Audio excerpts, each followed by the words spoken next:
Hey guys, it's Grog, and this will be my first video for this channel. In general, I'm going to try making strategy videos and not really box openings or deck profiles. I'm going to be pretty much doing stuff similar to what I do on my blog, except in a video form. I'll be watching and commentating on replays and games, making some comments on strategy, what a player did wrong, what a player did right, and trying to make sense of every play that's made. Vanguard's a pretty simple game, but there's still a reasonable amount of strategy and depth that you can look into, and if I didn't believe that, I wouldn't be making these videos.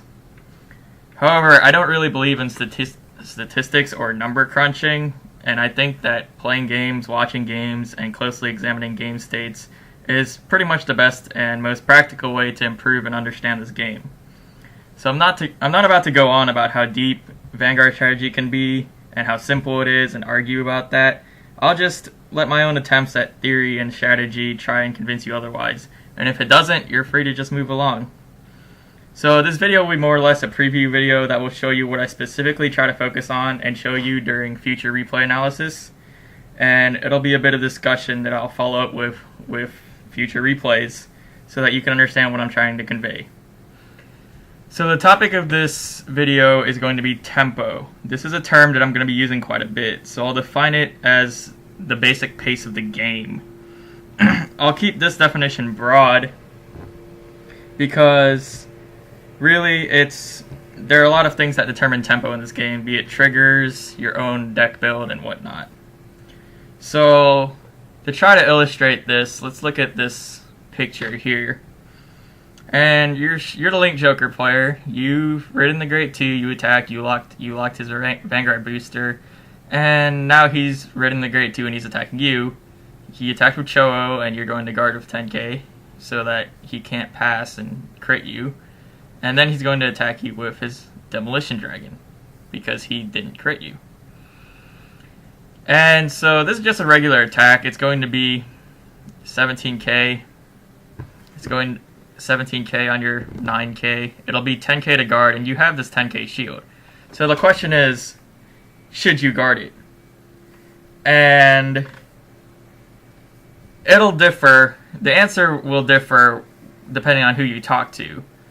And I guess we're not really sure whether one is right or wrong. But in my case, I think you should just simply take the damage. And this pretty much goes back to tempo.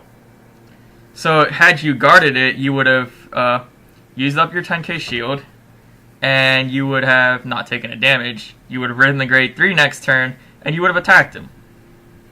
Well, something you have to consider is heal triggers.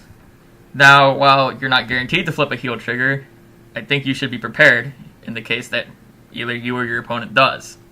If you are at 1 damage and you ride your Grade 3 and you flip a heal trigger at this point while your opponent is at 2 damage, it won't be live. It'll just be wasted. You could have saved that 10k shield and you would have been at the same damage level anyway.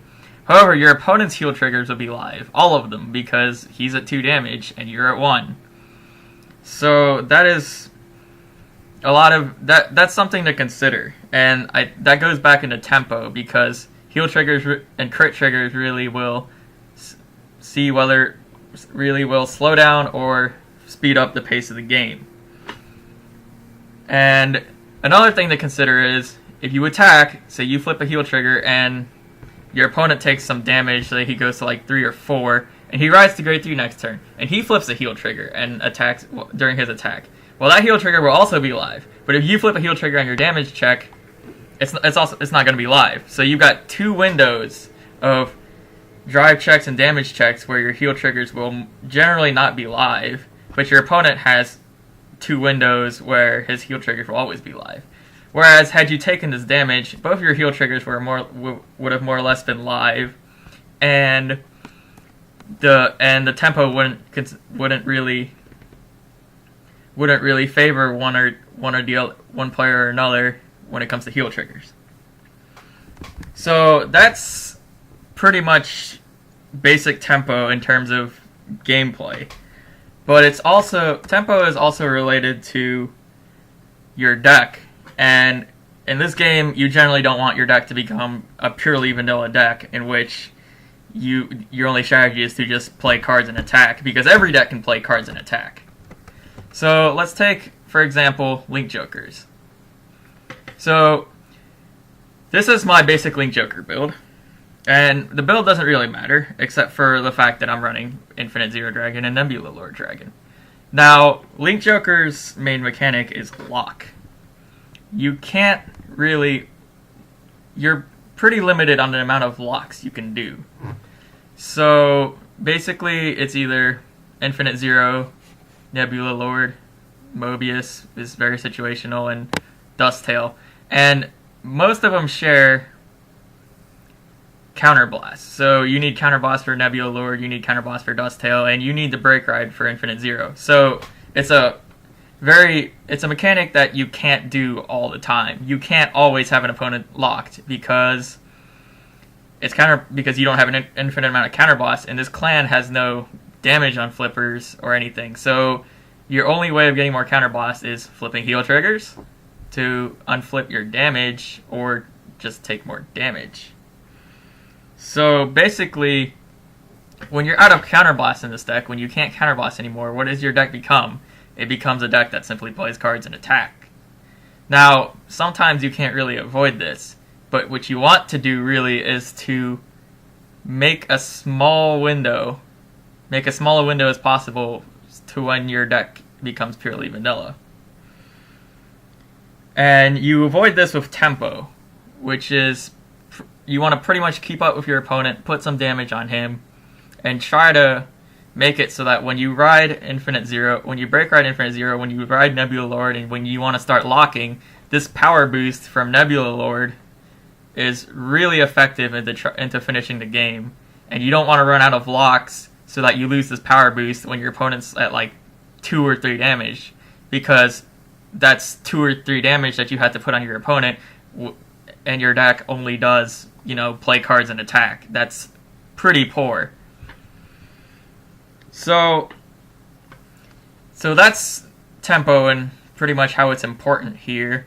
It's one of the ways that it's pretty important. There are plenty of other ways, but this is just one of them.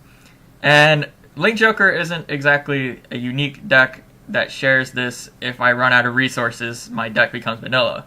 No, pretty much every deck that has a reliance on Counterblast will pretty much just become vanilla beats if you run out of Counterblast. So tempo is a pretty important consideration when you're basically playing the game and deciding how your deck works. So in the future, as I put up some replay analysis, I'm going to try and focus on the tempo side of this game and tell you guys why I'm attacking this way, why I'm not playing this card, and whatnot.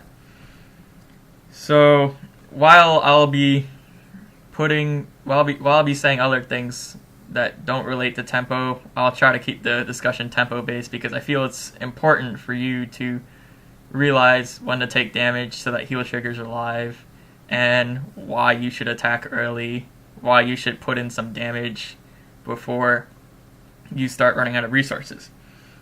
So this is just a preview video. Thank you guys for watching this video, and I hope it encouraged you to put some thought on how tempo affects your play and how you can use it to become a stronger player. And please rate, comment, subscribe, and look forward to more strategy videos.